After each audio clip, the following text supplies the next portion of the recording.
Welcome to Cheaper Than Therapy, a podcast that journeys into conversations with the intention of demystifying, destigmatizing, and desensitizing what really gets talked about behind the closed doors of the therapy room.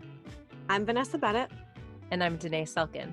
And we're seekers, soul sisters, and holders of sacred space. So join us as we dive into the ways that therapy can be connecting not only to yourself, but also to those around you.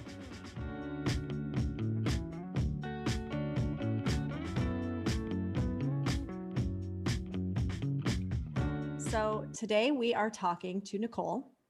And Nicole actually reached out about a few things. Imposter syndrome seems like the first one that came up for you, which is, I love talking about this. It's like such an interesting topic. Worthiness professionally as well in relationships, right? Which imposter syndrome goes hand in hand with. And she said, I'm just going to read this part because I love it. I feel like all I do is the work, but I don't have opportunities to practice or be in an environment that will actually challenge me. And I feel like that actually puts words to something that I hear quite a lot. And so I'm glad that you brought it to us. But why don't you give us a little bit of more color around kind of your specific, like what's going on for you right now? So I think what's specifically coming up for me right now is I'm about to turn 40.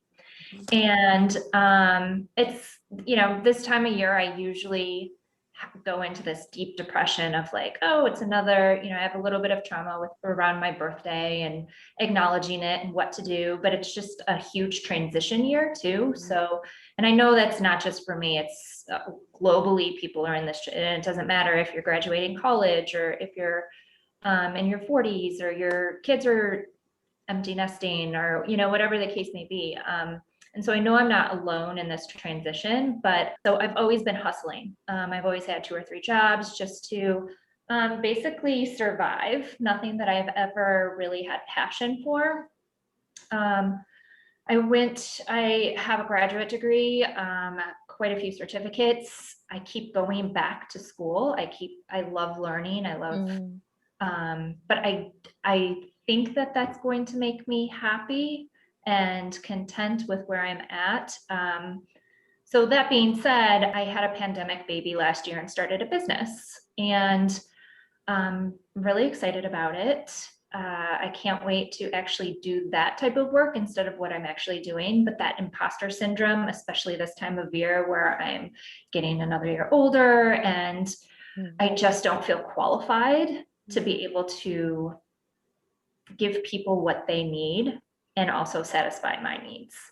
So it's just this little pickle this dance that I have with myself of, yes, I'm excited. I want to do this. This is what I'm meant to do versus, am I worthy enough to do it? Who's going to listen to me? How are they going to trust me? And I am doing the work. I've been in therapy for, 20 years, maybe even a little bit longer. I am in a job that I don't like. It hasn't been serving me. It's an expired relationship, but I don't know how I'm going to be in another position. I don't know if all of these years of therapy are going to help me move on. Same as moving into a personal relationship with another person. I'm consistently single. So those little tidbits that I do partner with somebody, I feel like I've grown since the previous relationship. But I do want kids, and it's something that I feel like I'm getting impatient with too, in terms of trying to find somebody that I can do that with and build a life with.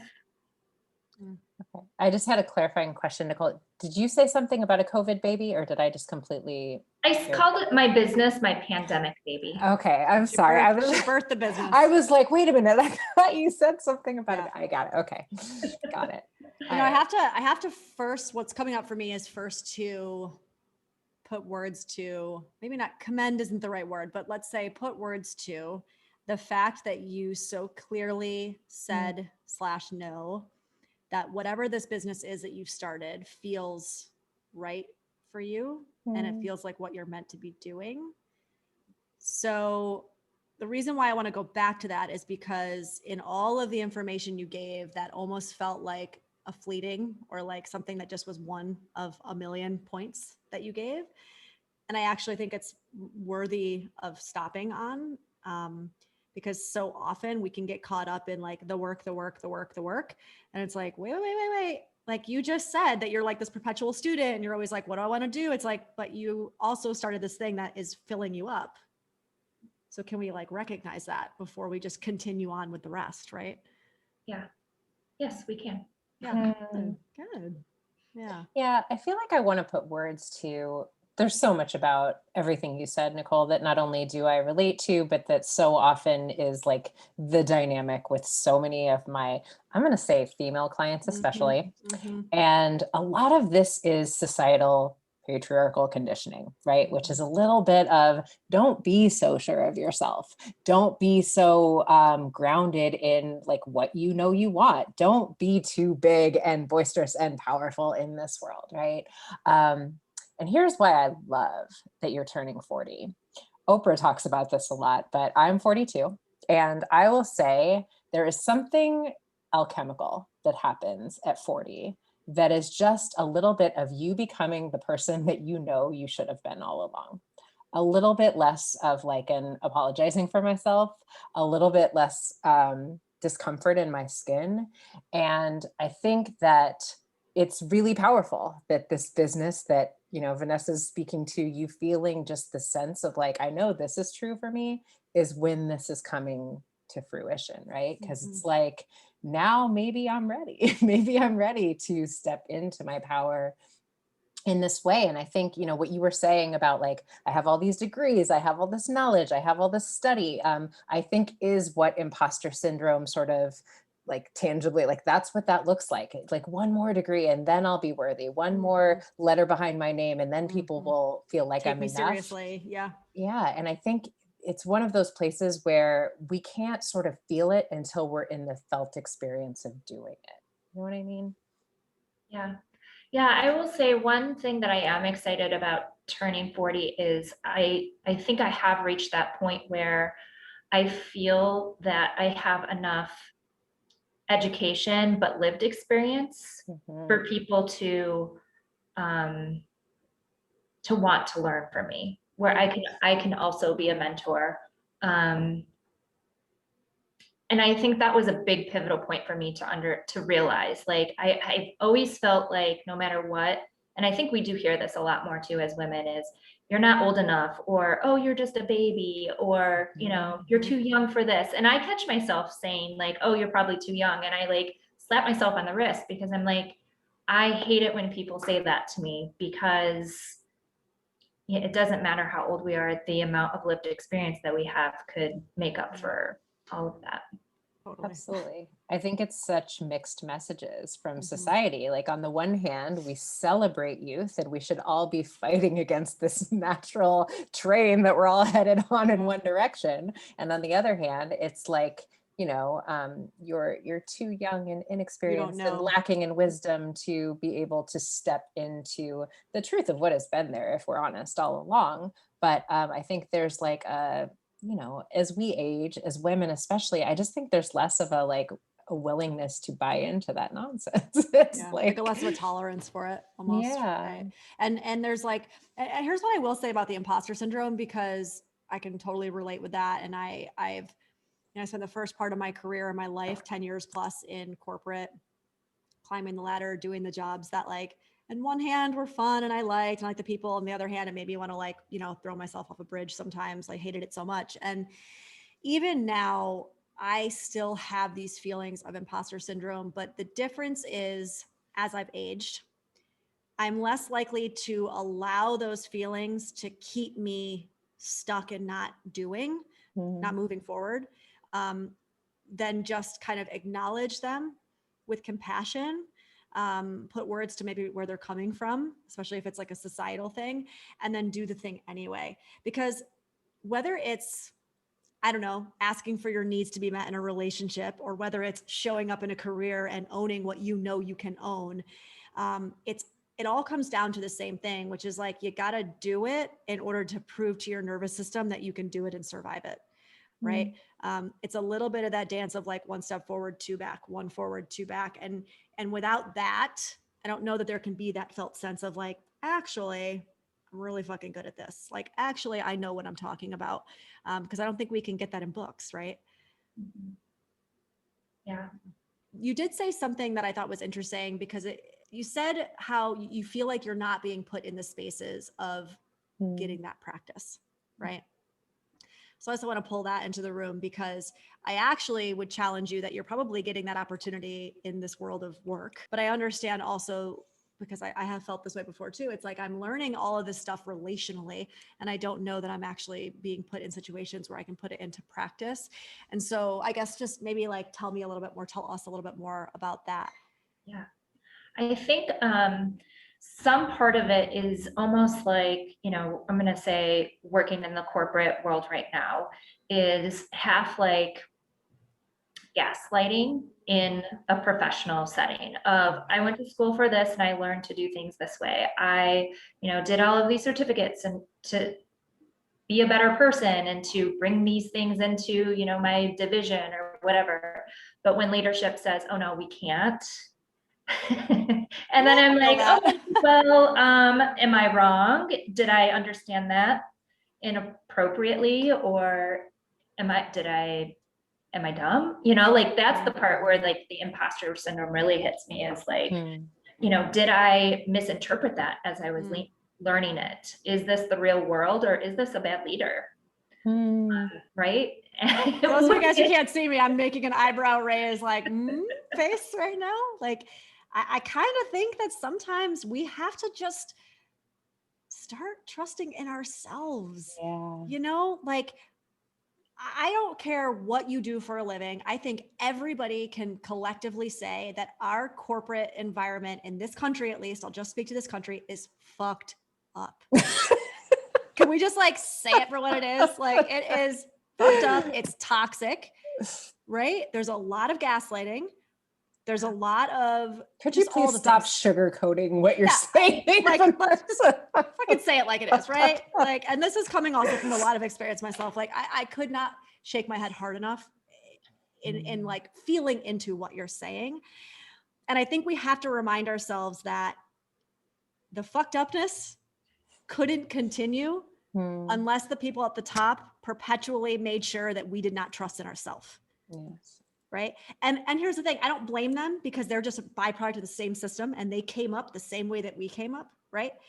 But I do think there's a generational shift that we're seeing happen in so much of corporate America of people like us who are the kind of seekers who are tapping into this inner wisdom and going, I call bullshit on this. This doesn't feel right in my body. Like what you're saying isn't aligning to what I know, not know logically, but just know.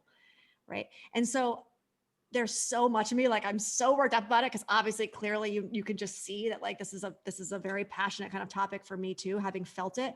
You have that knowing. Don't let them tell you otherwise. Honestly. And I think that's always true of gaslighting though, if we're honest. I think matter whenever we are what being it's in. gaslit in whatever capacity in our lives, we are aware of like what this person is saying is not in alignment with what I know to be true. And I don't know the details of your work environment, Nicole, but I will tell you, I could see and feel on a visceral level, as you said, or is this bad leadership? Both Vanessa and I had such a, like that is your knowing, that is your wisdom. Trust in that. I don't know the details, but I know you know for sure. And this isn't to like, play the victim. This isn't to like bypass owning the shit that you need to own, right? Like, I don't think that's what we're saying here. And I just wanted to say that out loud because I think maybe that could be misinterpreted that way by somebody listening. Like, that's not what we're saying, but I think you know better than anybody because you're in it and you've got to trust your gut. And so many of us, especially women, it's been kind of indoctrinated out of us to trust our gut, right? So that we stay quiet and we continue to do what we're told to do. And yeah, I think your age actually has a lot to do with the part that it's like, no, I'm not willing to play that role anymore. Yeah, I do give myself credit for the amount of work that I've done on myself and, just in general. There was a time in my life during the recession where I was pretty much homeless. I had a roof over my head, but I didn't have a home. And so this whole like when it comes to your job and your livelihood, the things that I've worked so hard over the last, 15 years to have a roof over my head, and to choose between being in a toxic environment or my mental health. It's hard. It's a really hard position to be in. But I know that, I'm easily able to recognize toxicity because that's something that also follows me in my personal relationships too. But I would agree, like this past year has given us that opportunity to make that shift. And I'm excited to be one of those, especially a woman opening a business or starting a business, because we're tired of the bullshit. And, one of the things that really hit home for me last year is Joseph Pilates said you have to be the architect of your own happiness. And I've just held on to that so much over the last year and getting back into what I want to do. And so I do ask people all the time who've started their own business, like, do you feel the imposter syndrome? You make it seem so easy. And everybody does. They say yes. Yeah. Everybody does. And so I know it's natural, but it still makes it difficult on some occasions to find that motivation to keep going. So beautifully put.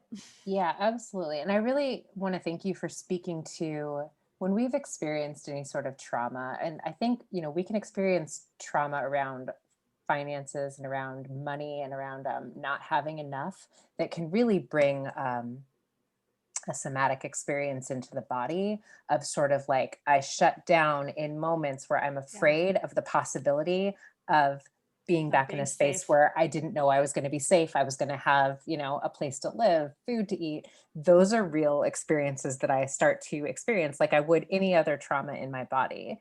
And so I think I love that you named it. And I love that you have the ability to sort of differentiate, like, is this fear that's coming up based on, what is true, like what I am able to do, not able to do. Like we have to, like, sometimes like actually pen to paper, like what would it look like if the worst case scenario, like what would I do?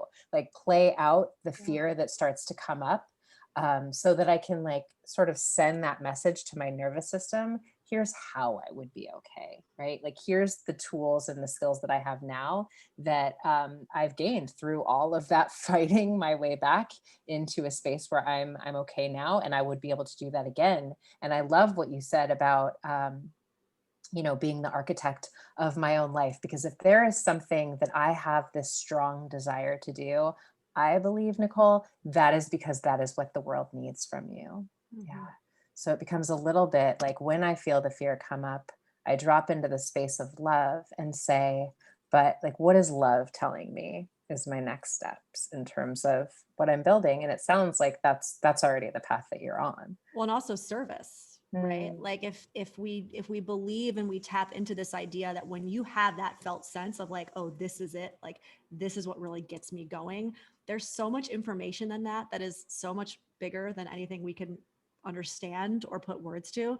And so sometimes if that imposter syndrome comes up and we take ourselves out of the equation, and look at it more as like, this is coming through me, and who am I to shut this out and not share it with the world, right?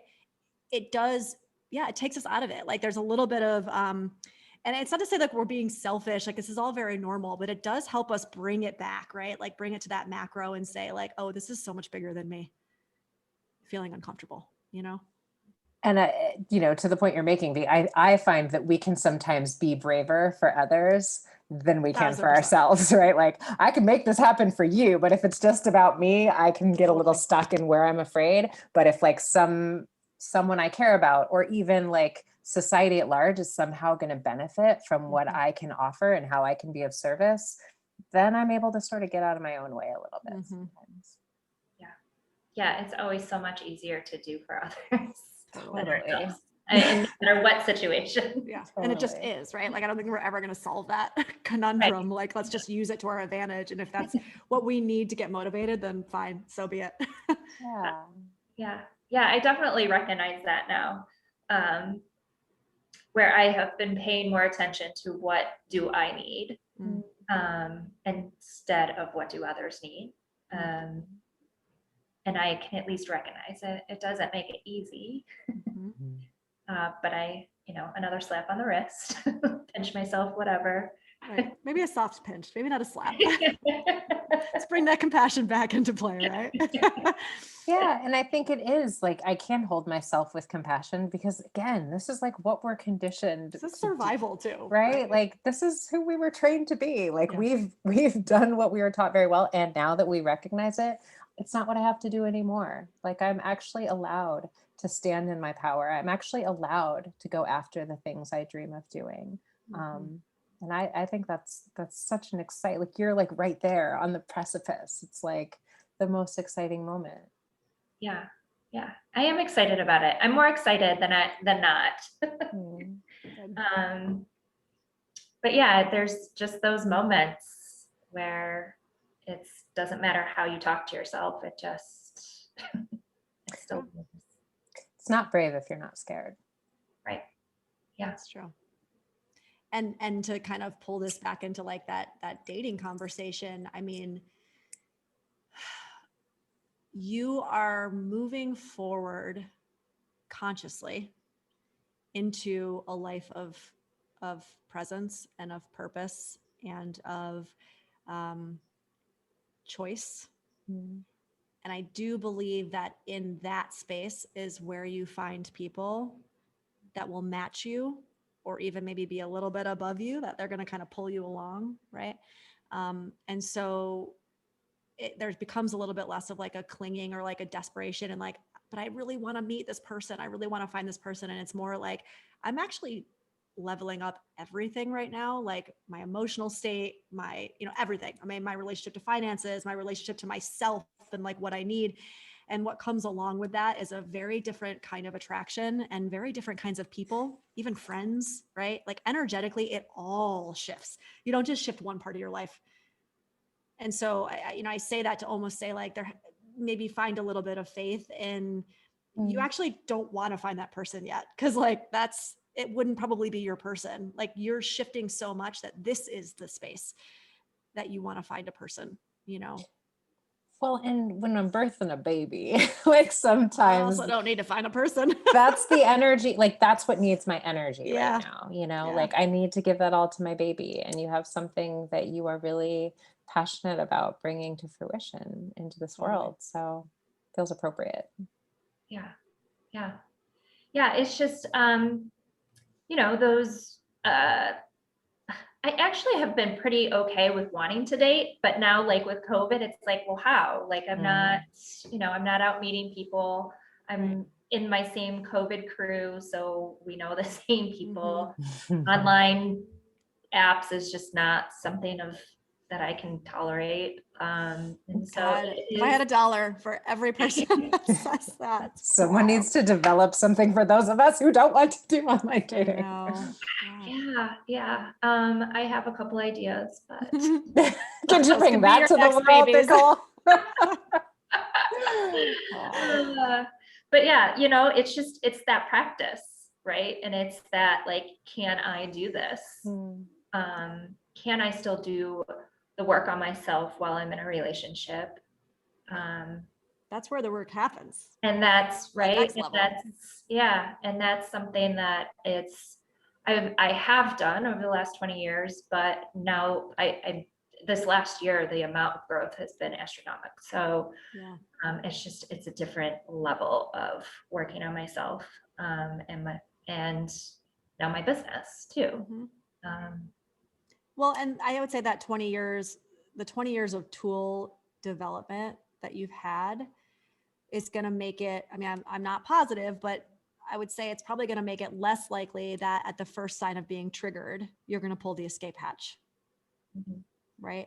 And so again, it becomes a little bit more like who you are now is so much more ripe for the challenge of being in a relationship. Because let's be clear, y'all, the rainbows and butterflies don't last that long. This shit is a challenge.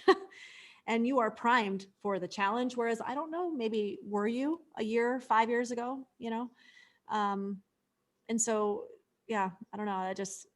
like, I wanted to put words to that because I feel like we have to also give ourselves like, I've been doing this work for 20 years. I've got a toolbox and it's like overflowing. Mm. Thank God, you know? Yeah. Yeah. My pockets are not big enough. Mm. I think what an exciting time in your life, you know? Agreed. Um, And with excitement comes fear and yeah. discomfort, right? Like they all go hand in hand. Yeah, Yeah. with evolution, like the caterpillar is not comfortable. Is Yeah. it's becoming a butterfly. It is a little like, what the hell? Yeah. This is really scary. Feels like a bit of an imposter, and yet um, emerges able to Mhm. fly. And you know, I feel like that's you right now. Yeah. Yeah. There's this muralist in South Florida, and he writes out your comfort zone will kill you. And Mm. I always love that because I am that awkward, uncomfortable person at a party. Amen. Right We there with need you, more of sister. you. Yeah, I love it. Well, do us a favor because you are on the cusp. I want you to send us an email and keep us posted on how like I the will, next for 6 months sure. goes, you know, what's coming up. How does the birth continue to look? You know, we're always curious. Maybe we'll even like have you on again just to give us an update and take us through where you're at next because there will be a next, right? Yeah, Yeah, and thank there you for definitely will sharing be. this part Mhm. of your journey because I know you're not going to be alone in this feeling of like, you know, wanting to step into myself in this like next level of all of the tools and all of the things I understand now being integrated. Of course. Thank you for having me on. This was great. And thank you for doing what you're doing. Your podcast is amazing. And I know I recommend it to so many people. It's just awesome what you do. Thank you. Oh, thank Appreciate you. that. Okay. Keep us posted. All Okay. right. I Take care, will. Nicole. All right, Nicole. Thank you.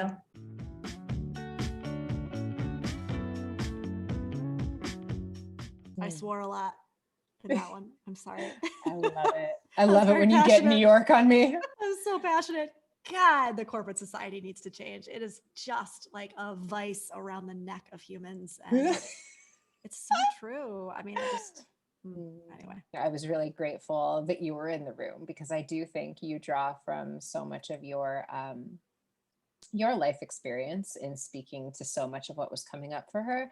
But then I also was struck by how much of what she was saying are also like really universal themes, right? Totally. Around just like what we're conditioned to believe we're able to go for and be, Mhm. and like when something is like my knowing within my body, but because of the environment I'm in, I've been conditioned to question myself, and that our knowing is always our knowing, you know? Right. And you know, there's like safety in that. I mean, we're deconstructing so many deep-rooted things, right? It's like she's been through a lot, it sounds like, Mm. in the world of like financial safety, just as an example. And so like you spoke to so beautifully when we were talking to her, that shit stays in the body. Like that is trauma. And so our body is wired to survive. And if I don't know or trust that I can survive without this thing, I'm going to cling to this thing, even though I know it's toxic. And, you know, it's not like everybody out there has the ability or the privilege to say, like, I'm going to make this pivot and I'm going to work for myself. I wish we all did. But also, you know, I was thinking about this when we were talking, and I wish I had said it, but I do think there's a middle ground that can be felt or had or found. I don't think like, cause I left my job, right. And broke out on my own. I don't think that's the reality for like probably 95% of people out there. And I think that so much of it has to be, how do you find peace and fulfillment, maybe not fulfillment, but how do you find peace in an environment that might not actually be that healthy? Or how do you try to change it in your own way, like in small ways that might not feel like, you know, the whole thing's going to topple if you do change it? Because we have to speak to the reality that many people live in, right? The financial reality. I don't know. Yeah, you know, whenever it comes to clients that are really struggling in a workplace that they're unhappy in and that they would like to leave, but they can't, I Mhm. always think about that Maya Angelou quote that is, if you don't like something, change it. If you can't change it, change your attitude about it. Right. right? So I think that if I can like either find a different way of working or a different way of being in this company or like some other way of changing the facts of my reality, then absolutely Mhm. do that. But if not, how can I hold myself in this environment differently? How can Mhm. I shift the narrative of what I'm telling myself about who I am in this role? What this role means to me in the context of my life, right? Like it Mm. might be this is the season that I have to be in this work environment, or I hold this superior that I work for a little bit different. And I don't internalize whatever Right. the energy is that they're bringing to me, right? Like I tell myself a different story about what is true about our interactions. So I don't know if that feels helpful Yeah. to anyone Does. listening, but I feel like for me, that's always like how I try to approach the conversations when it feels like I can't leave. I have to Mhm. stay in this job and it's making me miserable. How can I Right. sort of change the way I'm holding this, you know? Yeah. No, I love that. Thanks for joining us for this episode of Cheaper Than Therapy. If you enjoyed today's episode, be sure to subscribe on Apple Podcasts, Spotify, or wherever you listen to your podcasts. And if you want to connect with us, you can find us on Instagram at Vanessa S. Bennett. And at Danae Logan Selkin.